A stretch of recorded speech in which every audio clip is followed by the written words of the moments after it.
நாங்க ஒரேடியா படிப்படியா அவங்களை எப்போது அமர்த்தி சொல்லு. அந்த ஒரு பேப்பர் ஒன்று எங்களுக்கு வேணும்னு கேட்டுக்கிறேன்.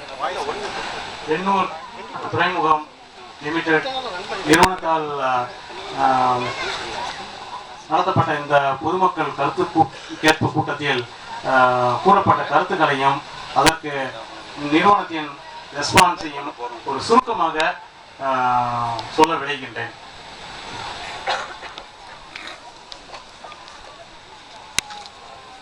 இந்த கருத்து கேட்பு கூட்டத்திற்கு வருகை தந்துள்ள மாவட்ட ஆட்சியர் அவர்களுக்கும் இந்த குழுவில் உள்ள பொதுமக்கள் அனைவருக்கும் வணக்கங்கள்.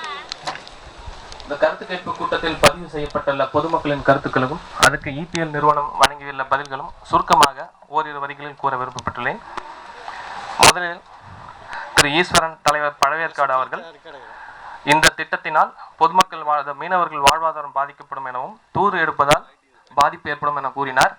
அதற்கு திரு கிருஷ்ணசாமி டிஜிஎம் ப்ராஜெக்ட் இபிஎல் நிறுவனம் அவர்கள் இந்த ட்ரெட்ஜிங் ஆனது ட்ரெட்ஜ் செய்யப்பட்டு தாழ்வான பகுதிகளில் உள்ள இடங்களில் மட்டுமே நிரப்பப்பட்டு அதன் உயர்த்தப்படுவதாகவும் அதனால் மீன் வளமும் மீனவர்களுக்கும் எந்த பாதிப்பும் ஏற்படாது என உத்தரவாதம் அளித்தார். அடுத்ததாக திரு கே மனோகர் பழவேற்காடு அவர்கள் நிலக்கரி கலந்த காற்றை சுவாசிப்பதால் உடல்நலம் பாதிக்கப்படும் என்று கூறினார். அதற்கு திரு கிருஷ்ணசாமி அவர்கள் தகுந்த தடுப்பு சாதனங்கள் உபயோகப்படுத்தப்பட்டு மாசுகள் கட்டுப்படுத்தப்படும். அதற்காக அவர் க்ளோஸ்டு கன்வேயர்ஸ், அதாவது கப்பல்ல இருந்து கன்வேயர் பெல்ட் மூலமா க்ளோஸ்டு கண்டிஷன்ல தான் டிரான்ஸ்போர்ட் செய்யப்படும். அதனால மாசு வாட்டர் நீர் தெளிப்பானும் உபயோகப்படுத்தினால